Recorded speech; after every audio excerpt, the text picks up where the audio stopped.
ছোট ভাই তোমরা এখানে এসে কথা বলো, আরে ঢিঙ্কা চিকা লাগায় দাও, সমস্যা কোথায়? কি বলো? তুমি যুবক না, তোমার চুল এত লম্বা, কি সুন্দর করে ছাড়াইছো তুমি, কতক্ষণ করে এমন করো?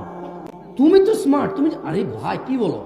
এদেশের মেয়েরা তোমার জানে না, দেখে না 100-200 মেয়ে তোমার জন্য মানে হাত টাত কেটে পাগল হয়ে মরে যেত। তুমি এত সুন্দর, তুমি জানো তুমি কত জ্ঞানী বুদ্ধিমান, তোমার কত পয়সাওয়ালা, তুমি কি ট্যালেন্ট, তুমি কি ক্লেভার, তুমি কি বিচক্ষণ, এদেশের মেয়েরা জানেই না, থাকলে তোমার জন্য সিরিয়াল ধরে দাঁড়িয়ে থাকতো। তুমি তো সুদর্শন মানুষ, তুমি কথা বলবো না, কে বলবে বলো?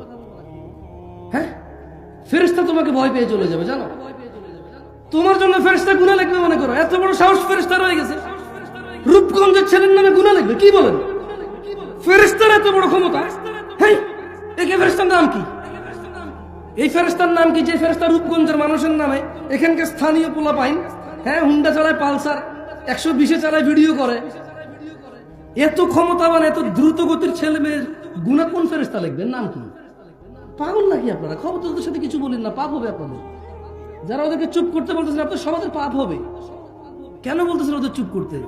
হ্যাঁ, ওরা এখানে বক্তা নিয়ে আসছে টাকা দিয়ে, বক্তার কথা বলবে, ওর কথা বলবে, না করবে কেন?